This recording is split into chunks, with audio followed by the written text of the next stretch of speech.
Olá, meus prezados alunos e alunas do curso de Bacharel em Teologia da Faculdade FAECAD, matéria de Teologia Sistemática 1. Bem, a nossa aula de hoje é a aula de número 5. É um vídeo único. E até uma metodologia diferente das aulas anteriores. Justamente porque disponibilizei para vocês, no primeiro dia de aula, indiquei um texto do teólogo Paul Tillich, e sobre o método de correlação, um método de se fazer teologia sistemática. Vocês devem estar lembrados, é um texto da teologia sistemática do Tillich, na parte da introdução, que seria feita uma avaliação em cima dele. E esse texto é imprescindível para aquele que estuda teologia, para vocês que estão no curso de Bacharel em Teologia, que querem avançar no conhecimento, que querem se preparar melhor para servir a igreja, ao reino de Deus, servir a história humana. E o texto do Tillich é muito importante, é da página 21 a 80, então, na 7ª edição. A 6ª edição também é boa, 5ª, 6ª, 7ª edição. É um livro que é lido em todo o mundo. É um livro que é lido, estudado nas maiores universidades do mundo, não só de teologia, mas também de filosofia. Em todas as universidades, portanto, o nome de Tillich, Paul Tillich, é muito conhecido. Vocês podem ver que o sobrenome do ministro da Educação é Nelson Teich. Ele é descendente de alemão, então a pronúncia é essa mesma, Teich, que eu me lembrei muito que o Paul Tillich, Paul Tillich, alguns chamam de Paul Tillich, mas é uma forma abrasileirada. O correto do nome dele é Paul Tillich, um grande estudioso do século XX. Portanto, vamos ao método de correlação. Método de correlação que faz parte da aula 5. Então, a proposta de Paul Tillich é o método de correlação. Vamos explicar direitinho o que significa o método de correlação. Muito bem. Quero dizer que estou disponibilizando para vocês os slides deste vídeo que faz parte da aula 5. Portanto, Paul Tillich, dentro da proposta do seu método de correlação, ele diz que este método vai enriquecer muito a teologia, e a teologia está a serviço da igreja de Jesus Cristo, a serviço do reino de Deus. E ele diz que este método enriquecerá a igreja, para que a igreja não seja um fim em si mesma, mas que tenha o objetivo de proclamar o querigma. Guarde bem essa palavra, querigma. Querigma no grego é a mensagem bíblica, a mensagem cristã. Então ele diz que a igreja tem o objetivo de proclamar o querigma na situação e levar a situação a um encontro com a realidade última. Então você já sabe o que significa a palavra querigma, que é a mensagem cristã, a mensagem do evangelho. A situação é toda a existência humana, em todos os momentos históricos existenciais do ser humano. Portanto, o evangelho ele tem uma mensagem para cada geração. É a verdade eterna de seu fundamento, é o que ele explica direitinho lá. E qual é a intenção da mensagem?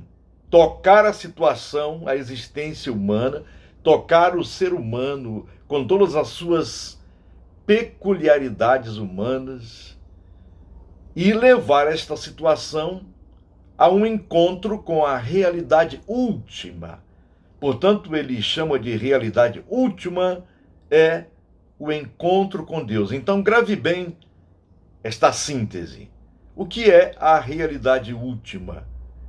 Bem, o que é esta mensagem que toca a situação com a finalidade de levar a situação à realidade última? É ser, o que deve ser a partir do encontro com Deus. Isto é, vamos tomar, por exemplo, aqui a pessoa. Eu sou o que sou, como diz Paulo, apóstolo pela graça de Deus.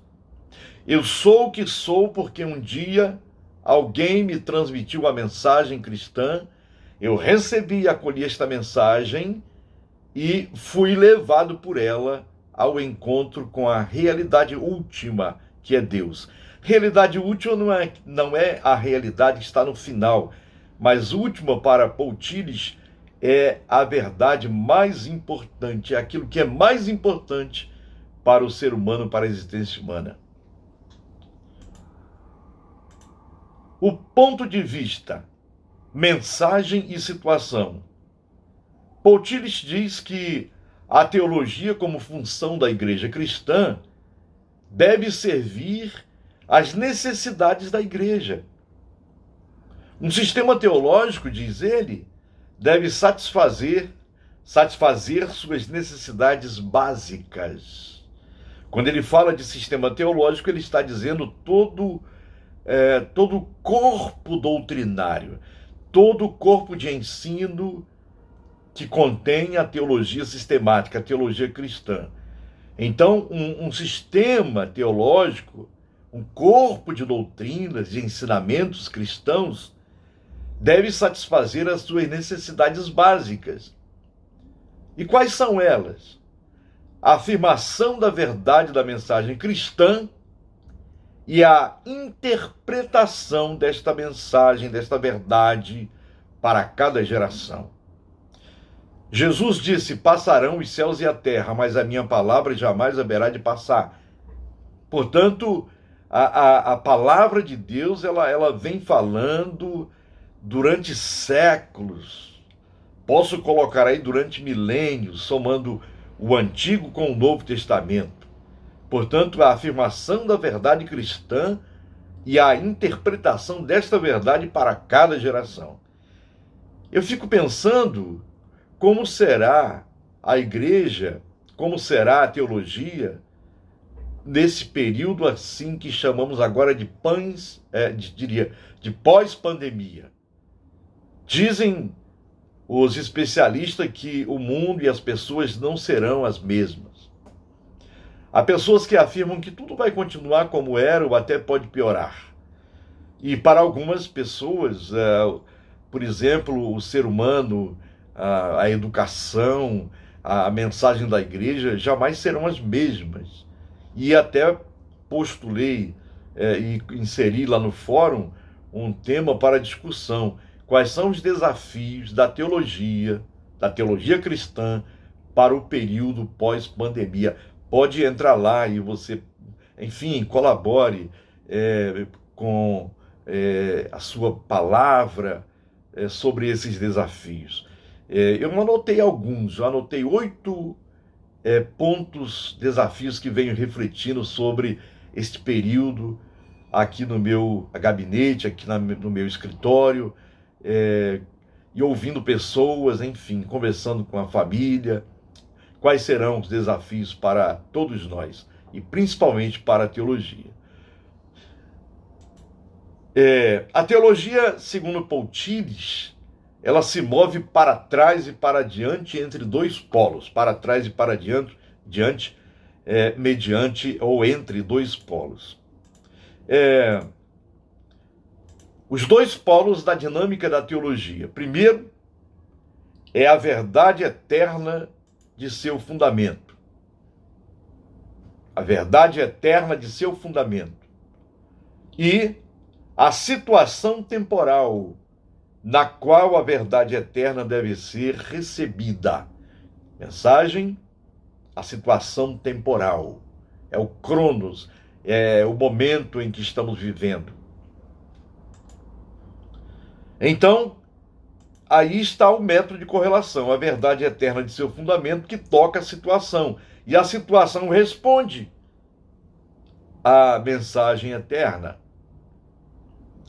O Paul Tillich, ele escreve que há extremos que devem ser evitados. A problemática do ser humano é viver em extremos. O equilíbrio é algo que precisamos buscar a cada dia, porque geralmente se vive entre extremos. Isso é comum na realidade humana de todos os países. Então, o primeiro extremo que nasceu nos Estados Unidos é o chamado fundamentalismo. O fundamentalismo, ele só se prende ao discurso, à palavra. Ele fica preso apenas à verdade eterna de seu fundamento. É chamada teologia querigmática. É a teologia que proclama, somente proclama. Ela propõe. Ela não tem respostas. Ela somente faz perguntas e proposições, e levanta proposições. Você está entendendo? É apenas o discurso pelo discurso. É apenas a palavra pela palavra. Ele chama de fundamentalismo, tá? O fundamentalismo está preso à letra. Ele não se preocupa com a semântica, o significado das palavras, das expressões, dos símbolos bíblicos. Tudo para o fundamentalismo está escrito ali. Por exemplo, alguém diz, eu não vou me preocupar com o que está acontecendo no mundo porque está escrito lá na Bíblia e eu não vou fazer nada para mudar porque está escrito, está determinado que vai ser assim. Mas quem falou que vai ser assim? Ora, um dos postulados da reforma protestante do século XVI é que a igreja reformada sempre se reformando, porque a mensagem do evangelho ela vai se atualizando em cada geração. Então, o fundamentalismo para Paul Tillich é um extremo que deve ser evitado. O outro extremo que deve ser evitado é o que ele chama de imanentismo. É um termo da filosofia. Significa uma modernidade, uma existência humana sem transcendência. É o chamado humanismo moderno. É também chamado de naturalismo. É também chamado de historicismo. É negar o transcendente, negar Deus, negar, portanto, a fé, a religião. É como diz o propagandista do existencialismo, do imanentismo, Friedrich Nietzsche. Ele diz que o ser humano, o homem, ele foi criado para transcender na história. Transcender é se desenvolver, é procurar melhorar. E ele diz que para que o homem e a mulher transcendam na história, cresçam, se desenvolvam, é preciso negar qualquer metafísica, qualquer religião. É preciso não negar a fé, negar Deus. Deus, para Nietzsche, ele está morto. Portanto, esse imanentismo é também um extremo que deve ser evitado. É como está passando a Europa. Alguns países da Europa não creem mais no sagrado, no divino. Né? Então isso chama-se imanentismo, que é um outro extremo horrível que deve ser evitado. Bem, o Paul Tillich, no seu texto, da sua obra de sistemática, ele fala também de uma relação que existe e deve existir entre teologia apologética e querigma. Bem, quando se fala de apologética, está se falando de defesa da fé. Apologeomai, do grego, é a defesa da fé, apologética, que tem uma relação muito grande com o querigma, com a mensagem cristã. O Paul Tillich, ele chega até a elogiar a teologia apologética, porque ele diz que é a teologia que dá resposta. a quem quer que clame. Ela responde às perguntas implícitas na existência humana que ele chama de situação. E ele diz que a teologia apologética pressupõe uma base comum sem se importar quão vaga possa ser. É a teologia não fundamentalista. O fundamentalismo, ele diz que pau é pau, pedra é pedra, que a pedra não pode virar um objeto de construção, por exemplo. A teologia apologética, por exemplo, eu vou exemplificar aqui, ao evangelizar, ao comunicar a mensagem cristã a alguma pessoa, ela não leva em conta se aquela pessoa, por exemplo, ela é espírita, ela é budista, ela não vai entrar nas peculiaridades de cada elemento religioso de pessoas, mas ela vai considerar uma base comum. Qual será a base comum? Por exemplo, eu levanto duas bases comuns. Primeiro, é a dimensão pessoal. Não importa se a pessoa é budista, se é candomblessista, se é espiritualista, ou qualquer outro tipo de religião, ela é uma pessoa, ela é um ser humano. Aí já tem uma base comum. Uma outra base comum que eu me lembro agora, por exemplo, é que aquela pessoa, mesmo que ela professe uma fé diferente da minha, ela tem um contato com o sagrado. Eu tenho o sagrado e ele também tem o sagrado, já é um ponto de partida. A partir do momento em que eu excluo, como faz o fundamentalista, eu não quero diálogo porque essas pessoas vão para o inferno, essas pessoas não têm Deus e só eu sirvo ao Deus verdadeiro, então a partir deste momento não há mais diálogo, perde-se a base comum. E o Paul Tillich, ele fala da teologia apologética, defendendo-a e até elogiando-a, dizendo que ela pressupõe uma base comum sem se importar quão vaga possa ser. Mas ela dialoga, ele diz que é a teologia não fundamentalista. Pois bem, ainda continuando aqui sobre a relação entre teologia apologética e a querigmática, ou querigma. A teologia querigmática é aquela que fica presa apenas no alto, na transcendência, nega qualquer base comum com aqueles que estão fora do círculo teológico. Grave bem essa frase, círculo teológico, essa expressão. Círculo teológico é o círculo de reflexão. O fundamentalista, ele não dialoga. Então, a teologia querigmática nega qualquer base comum com aqueles que estão fora do círculo teológico. Apontam para a escola de Alexandria. A escola de Alexandria, que encontrou sua base no platonismo, foi fundada em homenagem a Alexandre, e lá primava pela alegoria. Vocês vão estudar isso em outra matéria. Aponta para a transcendência de forma exclusiva. Vejam bem, a escola de Alexandria, a teologia querigmática, aponta para a transcendência de forma exclusiva. Aí é onde mora o perigo, ficar apenas olhando para cima. Barões galileus, porque vocês estão olhando para cima. Aquele que subiu é o mesmo que voltará. É o que diz lá no livro dos Atos, quando Jesus foi assunto aos céus. É preciso haver uma busca por um método teológico. Método significa a maneira de fazer, o modo de fazer. A teologia querigmática deve abandonar sua exclusiva transcendência. Veja bem, ele fala que não é para abandonar a transcendência, mas a exclusiva transcendência. Deve assumir seriamente a tentativa da teologia apologética.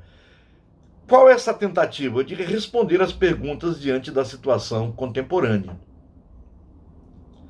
A teologia apologética deve levar em conta sua advertência implícita na existência e a reivindicação da teologia querigmática.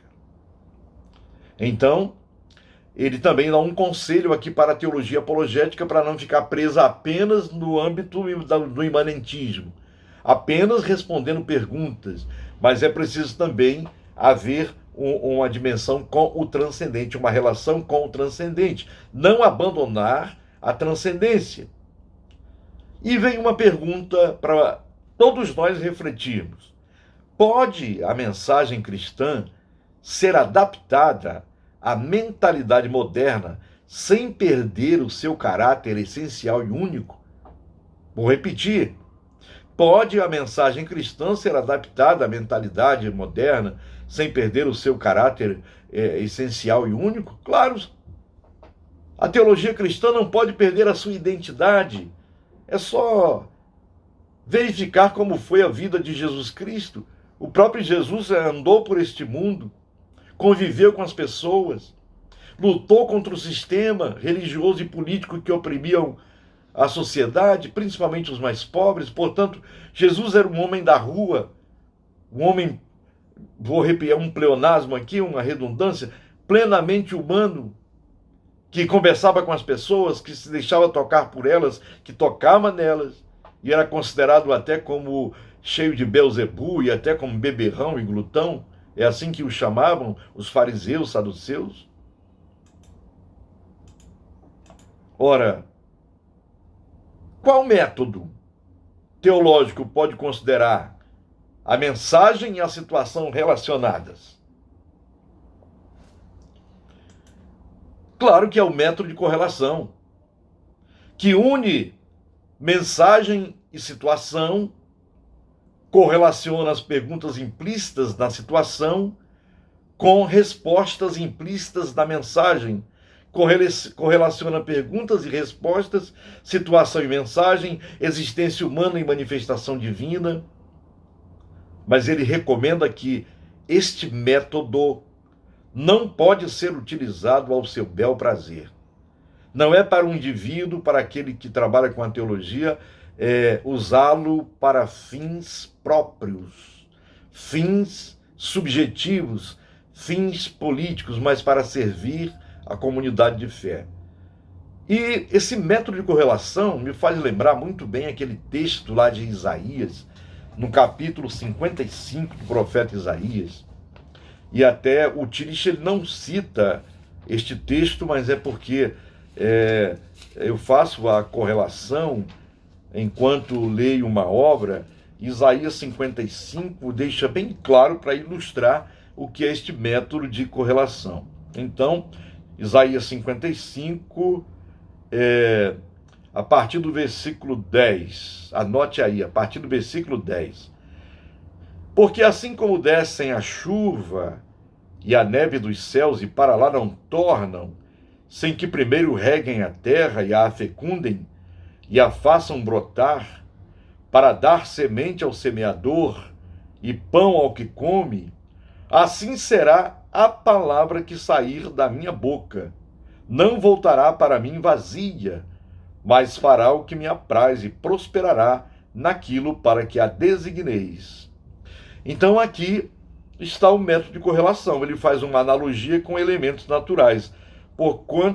Porque como descem a chuva e a neve dos céus, transcendência, e para lá não tornam, sem que primeiro reguem a terra e cumpram a missão que têm, e a fecundem e a façam brotar, para dar semente ao semeador e pão ao que come, assim será a palavra que sair da minha boca, ela não voltará para mim vazia.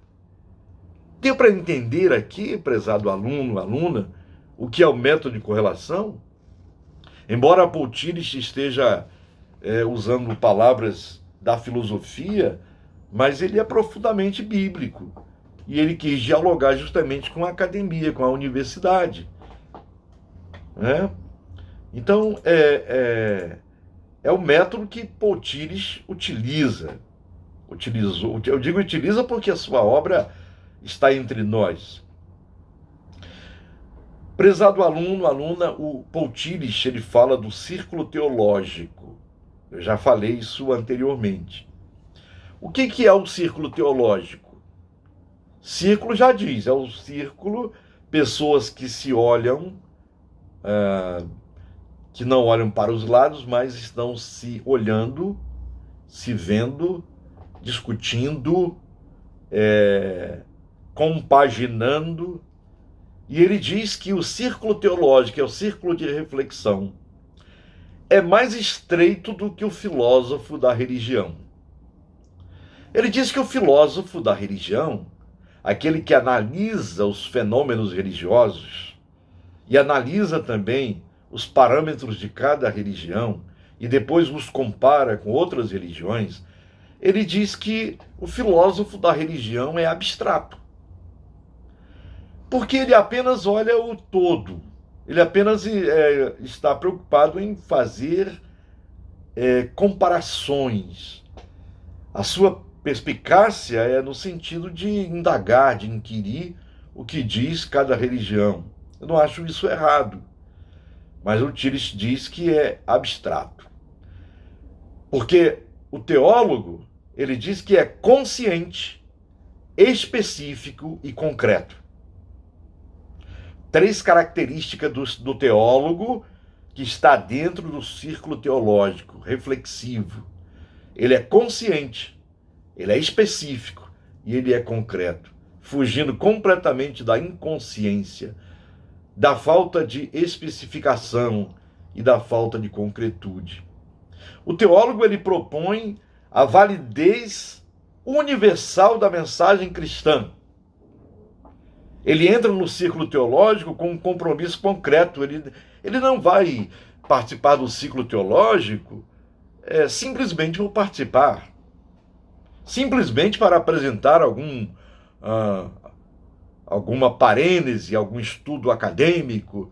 Mas ele entra com um compromisso concreto. Ele tem certeza do que ele quer fazer. E como alguém pode ser teólogo? É a pergunta que o Paul Tillich faz.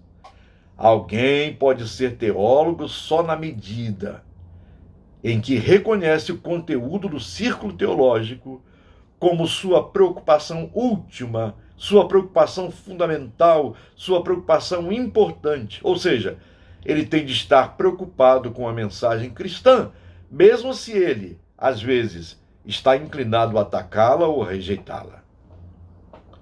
Eu vou exemplificar isto com a mensagem, por exemplo, de Jonas, a missão que Deus deu a Jonas. Jonas não queria que Deus salvasse os ninivitas. E Deus mandou ele para Nínive, porque lá tinha muita gente, ou senão a cidade toda, para Jonas evangelizar e levar a mensagem de Deus àquelas pessoas. Mas ele não queria. Por quê? Porque o judaísmo é exclusivista. E ele não concordava com Deus e atacou a mensagem do Senhor porque ele achava que os ninivitas não poderiam ser salvos. E a sua base para tal reflexão, para a tomada de uma medida de mudar de linha, de percurso, indo para Tarsis, é que os ninivitas, por serem Nínive, por ser capital da Síria, não merecia ser salva as pessoas porque era um povo ruim, que tratou muito mal o povo de Israel. Vocês sabem disso na história que está lá no Antigo Testamento. E Jonas, ele fez de tudo para não ir para a Nínive pregar a mensagem que Deus mandou. Portanto, é o profeta que não quis pregar. É o único profeta que a Bíblia fala que foi pregar no estrangeiro. Mas, de qualquer maneira, mesmo comprando uma passagem para Tarsis, tomando um novo rumo, ele acabou indo para Nínive. Porque o Deus que age, o Deus que promete, é o Deus que cumpre. E Deus quis salvar aquelas pessoas. A salvação é pela graça. Então, muitas vezes o teólogo ele não quer fazer o trabalho que tem que fazer, mas ele vai fazer. Porque ele é teólogo, porque ele tem uma missão específica. O que é a preocupação última? Já falei que a preocupação última, segundo Paul Tillich, que é é aquilo que é mais importante para o teólogo, é aquilo que é mais importante para a teologia. Para onde aponta a preocupação última? Aponta ao caráter existencial da experiência religiosa. Aponta para a incondicionalidade de seu objeto. Ao objeto da teologia, que é aquilo que nos preocupa de forma última, que é atingir a meta, o ponto pelo qual Deus ordenou, assim como aos profetas, vai e assim diz o Senhor. Então, em cada preocupação última, há algo pelo qual ele está preocupado. O teólogo, ele não teologa ou não faz teologia, teologiza por teologar, porque ele aprendeu a fazer teologia, porque é muito bom, porque é bonito, mas ele está preocupado. Em cada preocupação ele está preocupado. Mas este algo não deveria aparecer como um objeto separado, que pudesse ser conhecido e manipulado sem preocupação. Ora, ninguém deve fazer teologia por fazer. Entregar um trabalho ao professor, fazer uma prova apenas para passar de ano. Simplesmente para obter uma nota, um diploma. Eu estou aqui exemplificando com coisas mais simples, triviais da nossa vida acadêmica, da nossa vida humana. Ainda sobre a preocupação última, o Paul Tillich fala que há 3 possíveis relações das preocupações com aquilo que nos preocupa de forma última. Primeiro, a indiferença última. Segundo, a relação na qual uma preocupação preliminar é elevada à ultimacidade. Terceiro, é que a preocupação preliminar se torna veículo da preocupação última, sem reivindicar ultimacidade para si mesmo. Então, eu vou explicar isso direitinho para vocês agora. São 3 possíveis relações com aquilo que nos preocupa de forma última, para você entender melhor. Então, vamos lá. A primeira relação é a indiferença última. O que é a indiferença última na linguagem tilichiana?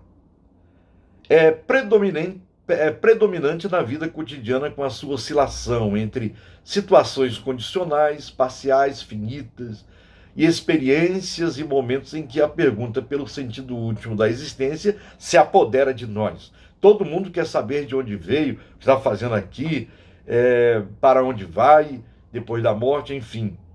Então, a indiferença última é colocar ao lado daquilo que é mais importante, colocar aquilo que é mais importante, uma preocupação última, ao lado de outras preocupações secundárias. Portanto, o que é mais importante? A vida humana ou um espaço de concreto armado? Por exemplo, tem pessoas que valorizam muito o edifício, a igreja, e até tem ciúmes. O que é mais importante? É o ser humano ou o templo? O que é mais importante? A vida ou a roupa? O que é mais importante? Então, tem pessoas que colocam uma realidade secundária no mesmo nível, até superior daquilo que é mais importante. O que é mais importante hoje para você? O que é mais importante hoje para mim? O que é mais importante para nós todos neste tempo de pandemia? Cuidar da vida. Cuidar da vida, da economia. Sabe que eu tenho visto os políticos lá da nossa Brasília, lá de Brasília, preocupados politicamente em substituir A por B, B por C, e deixando de se preocupar com pessoas que estão morrendo, pessoas que querem viver, pessoas que estão na mais intensa pobreza, miséria. Isto a gente vê na realidade política do nosso país e até mesmo na realidade religiosa. a realidade religiosa. Há pessoas que se preocupam com coisas mínimas e esquecem das coisas mais complexas, mais importantes. Isto é acabar com a vida, é perder tempo, é perder tempo. Então ele fala de indiferença última.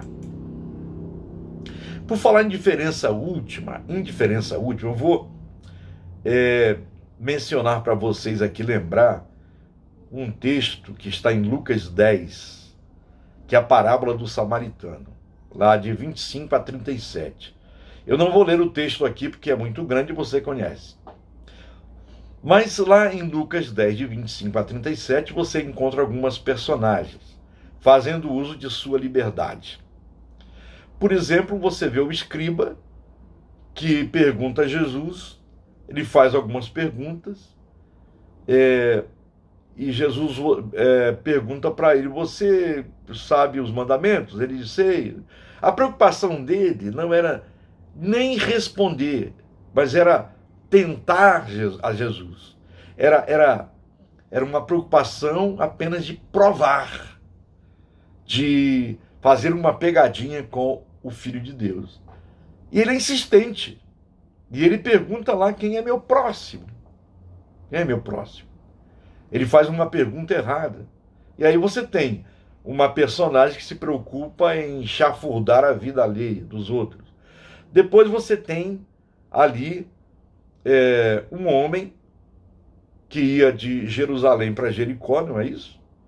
E ele cai nas mãos dos salteadores. Os salteadores, marginais, bandidos, tiram tudo daquele homem, batem nele, causam muitos hematomas, ferimentos, e ele é jogado à beira da estrada semi-morto. Então tem pessoas que vivem para fazer o mal aos outros.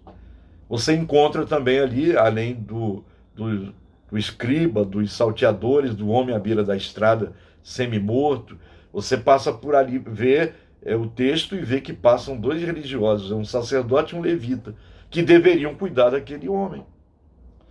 Eles estavam preocupados consigo mesmos, com os cargos, com aquilo que é secundário e passageiro. Mas o dever deles, ou melhor, a obrigação deles era acudir aquele próximo ali caído. Depois passa por ali um samaritano, ninguém nem sabe o nome dele, um certo samaritano, que nem era bem visto pelos judeus, não tinha uma religião, e ele se preocupa com aquele homem que está à beira da estrada semi-morto. E ele leva para o hospital, lá para a hospedaria, ele paga o tratamento, né? Então, Jesus, ele corrige a pergunta do escriba, do doutor da lei. A pergunta não é: quem é o meu próximo? Porque a partir do momento em que eu pergunto quem é o meu próximo, eu faço a seleção. Então Jesus perguntou ao escriba: qual foi daqueles que mais atendeu aos preceitos, que fez o que era reto? Aí ele diz: foi aquele, que se tornou próximo daquele homem. Então Jesus vai e faz o mesmo. Então a pergunta não é quem é o meu próximo, é como eu posso me aproximar, ser próximo das pessoas, porque as pessoas são importantes para nós, importantes para Deus. Então, vocês viram aí a ilustração? É essa. Não podemos colocar uma preocupação secundária acima de uma preocupação última, como fez, por exemplo, ou fizeram aqueles homens lá, e o samaritano fez o que era certo, usou a sua liberdade para fazer o bem. Bem, a segunda relação é que uma preocupação preliminar, ela é elevada à última cidade. Ele diz que é uma relação idolátrica por sua própria natureza. Pegar essa preocupação que é secundária, preliminar, e transformá-la numa preocupação última. Algo essencial condicionado, limitado, é considerado como incondicional, ilimitado. Algo essencialmente parcial é elevado à universalidade? Algo essencialmente finito é revestido de significado infinito? Então, o que o Tillich propõe? Ah, tem a terceira ainda. É o que é a proposta dele. O que o Tillich propõe numa terceira relação é não excluir nenhuma dessas relações que anteriormente lhes falei. Por exemplo, aquilo que é preocupação finita não é elevado ao infinito, nem é colocado ao lado do infinito. Mas em e através dele o infinito se torna real. Nada é excluído dessa função. Em e através de toda preocupação preliminar, a preocupação última se atualiza a si mesma. E toda vez que isso acontece, a preocupação preliminar se torna o objeto possível da teologia. Eu vou exemplificar aqui com, por exemplo, o dinheiro. O dinheiro é muito bom. Com o dinheiro nós podemos comprar muitas coisas. Mas ele é secundário em relação àquilo que é de preocupação última. O dinheiro não é tudo na vida. É importante ter dinheiro porque podemos viver melhor, mas o dinheiro, em demasia, quando ele se torna um mamon, um objeto de idolatria, ele pode quebrar amizades, ele pode quebrar relações familiares, ele pode quebrar muitas coisas, como na parábola lá do rico, daquele rico que dizia o seguinte: vou derrubar os meus celeiros, reconstruí-los-ei maiores ainda, vou encher de fartura de bens e vou dizer à minha alma: come, bebe, regala-te, dorme. E Deus chama ele de quê? Louco. É o rico insensato. Como diz na gíria, mão de vaca, aquele que só pensa em si mesmo, né? Louco, esta noite te pedirão a tua alma. E o que tens preparado, para quem será? Tem um livro que eu gostaria de mostrar para vocês, de um pai da igreja chamado Basílio de Cesareia. E ele faz aqui uma homilia em Lucas 12, que é justamente esta parábola do rico, né? E eu recomendo vocês a lerem, vale a pena. O que o Basílio de Cesareia diz? Ele diz que aquele rico perdeu a oportunidade, né? Ele exorta aqui aos ricos.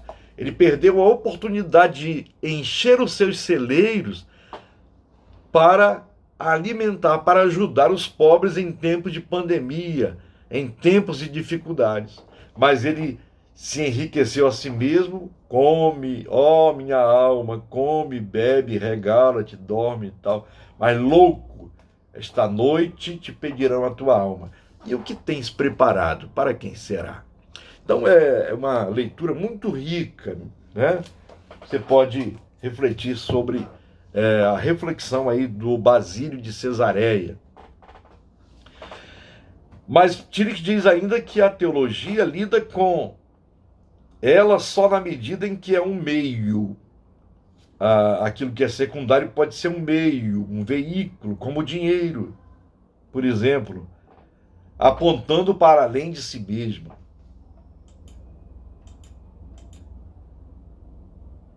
O que é a nossa preocupação última ainda? É aquilo que determina nosso ser ou não ser. Assim, só são teológicas aquelas afirmações que tratam de seu objeto, na medida em que este possa se tornar para nós uma questão de ser ou não ser. Significa o pensar todas as atividades espirituais do ser humano. O ser humano não seria um ser espiritual sem palavras, sem pensamentos e conceitos. Sendo assim, não se pode banir a religião do contexto humano de Estires, porque ela, a religião verdadeira, ela ilumina, ela faz efervescer as palavras, os pensamentos, os conceitos, principalmente quando se tem a mensagem cristã como realidade última, como preocupação última. Portanto, a teologia cristã é a teologia na medida em que se baseia na tensão entre o absolutamente concreto e o absolutamente universal. Bem, Tillich faz ainda uma relação entre teologia e filosofia. A filosofia levanta a pergunta pela realidade como um todo.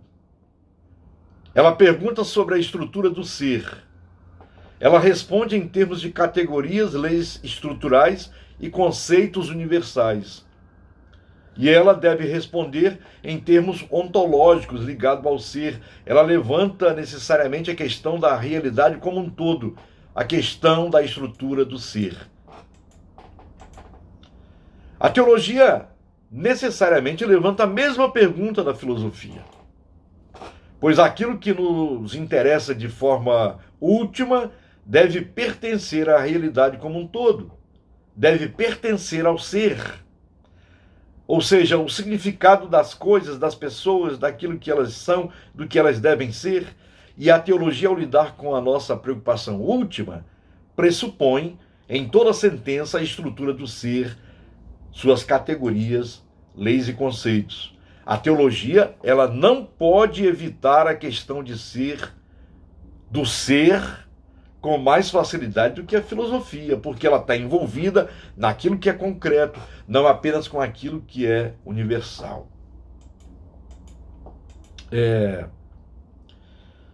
A organização da teologia.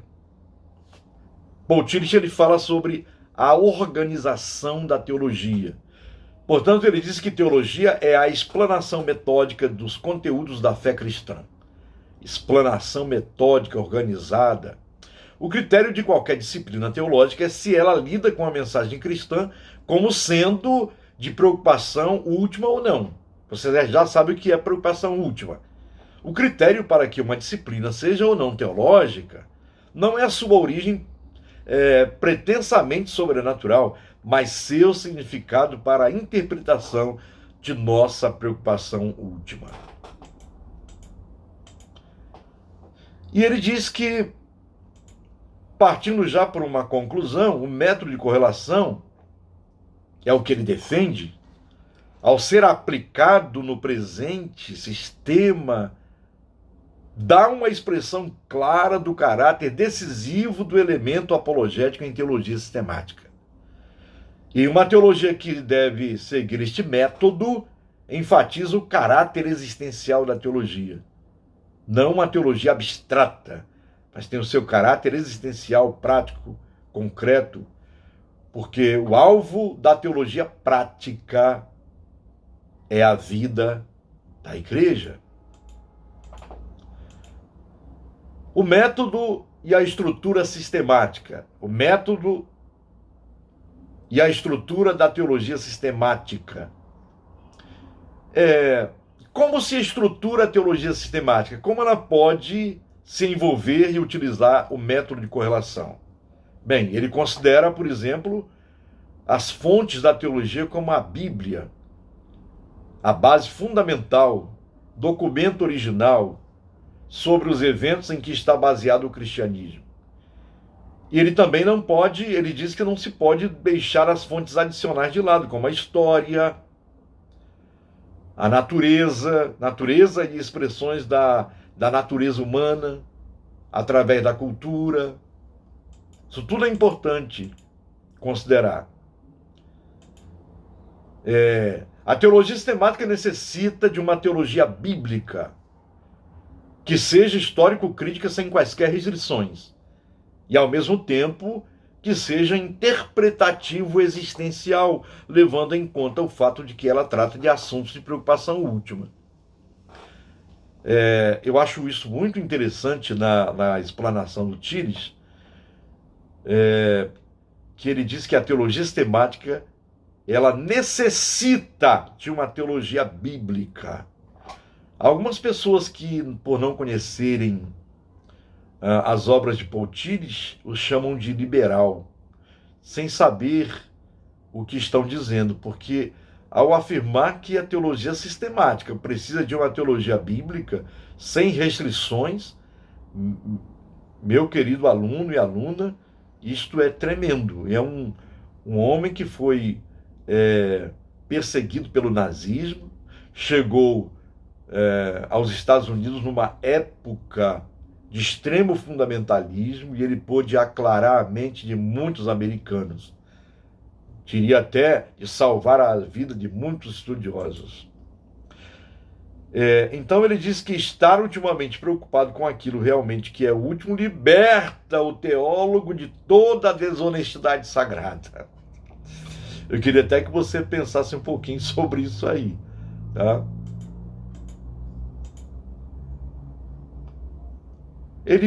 O Paul Tillich fala também da residência do teólogo. Atenção, atenção. Tem muita gente por aí que acha que não precisa de frequentar uma igreja, de participar com outros irmãos da fé numa comunidade. Ele acha que adorar em casa, que viver em casa, tá tudo bem com a família. Tem gente que é chamados desigrejados, que ficaram revoltados com a instituição, enfim. Mas o Paul Tillich, ele diz que a residência do teólogo é a igreja. É a casa do teólogo sistemático. Porque ele diz que o leitor solitário da Bíblia, de forma alguma, se encontra fora da igreja. E a experiência do teólogo sistemático é moldada pelas fontes, que são mediatizadas através dela. E é dentro da comunidade de fé o lugar do teólogo. Lugar que ele trabalha e protesta. E ele diz que protesto é uma forma de comunhão. Protestar aí não é ficar discutindo com os pastores, mas protesto é alguma coisa como fez Lutero, como fez Calvino, como fez Zwinglio, como fizeram teólogos. É como o bom pastor que traz uma mensagem protestando contra a situação atual de uma má política, de uma má esfera religiosa, enfim, denunciando as estruturas que fazem a vida denegrir. Então, isso é forma de protesto, que é uma forma de comunhão. Tem muitas pessoas que não gostam, mas tem que ser de fato de verdade a si mesmo.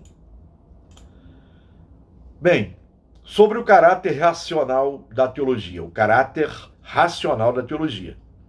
Existem princípios diretivos. O princípio semântico, que é o significado das palavras, das expressões. O princípio da racionalidade lógica. Ninguém deve fazer teologia de qualquer maneira. E o princípio da racionalidade metodológica. Tudo tem que ter significado, tem que ter ordem, racionalidade, lógica, tem que ter método. Tem que ter método.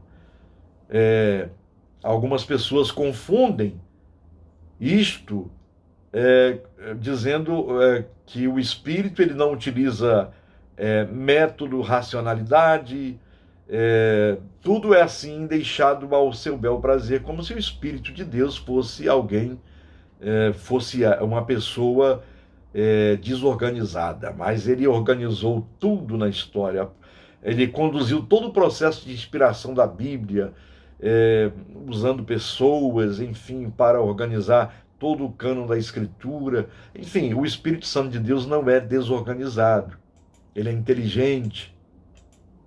Por isso nós também devemos caminhar desta maneira. Bem, o método de correlação é um método que é um elemento próprio da realidade. Explica os conteúdos da fé através de perguntas existenciais e de respostas teológicas, em interdependência mútua. Há uma relação do divino, uma relação divino-humana, isto é, correlação. Deus responde às perguntas do homem, e por isso há uma interdependência mútua entre pergunta e resposta. O método de correlação, segundo Paul Tillich, diz que deve substituir 3 métodos inadequados. Primeiro é o método sobrenaturalista, segundo é o método naturalista e terceiro o método dualista. São métodos inadequados que devem ser substituídos. O método sobrenaturalista, que é só o sobrenatural. Tudo é espiritualizado. O naturalista que nega o sobrenatural e fica apenas com a horizontalidade. E o método dualista é aquilo que separa. Por exemplo, os cátaros na Idade Média, que eram vários grupos de seitas que achavam que o corpo era o depósito do mal. Então, o dualista ele acentua um ponto, o espírito é bom, o corpo não presta, por exemplo, não é? Esse é um método dualista que vem lá de Platão. Chegamos, enfim, à conclusão. Portanto, concluindo, eis um método por excelência de caráter dialético. A dialética não exclui o outro, mas considera importante todas as partes, uma vez que fazem parte do todo. Paulo já dizia que, falando sobre o corpo humano, ele comparou a igreja como um corpo humano, que todos os membros, até o mínimo, ou aqueles que estão escondidos, eles são importantes no corpo. Se machucar o dedo mindinho, todo o corpo ele sofrerá. Então, eu me lembrei disto, neste método de correlação. Tudo é importante no nosso corpo. Tudo é importante na igreja, aquele irmãozinho, aquela irmãzinha, aquela senhora, aquele senhorzinho que nunca frequentou uma faculdade, os jovens que estão começando agora, temos que observar tudo isso. A descrição de um método é a descrição de um aspecto decisivo do objeto ao qual ele se aplica. E a teologia tem de utilizar o método de correlação caso ela queira se firmar como ciência construtiva no espaço da humanidade. E chegamos ao final deste vídeo. Vou disponibilizar para vocês, para lerem atentamente os slides e também o vídeo, para que você possa refletir. E quaisquer perguntas, é só entrar no fórum. Eu tenho observado algumas colocações que vocês fazem lá e tenho gostado muito. E vamos todos entrar no fórum, não apenas alguns, mas todos vocês, ok? Um grande abraço, fiquem na paz.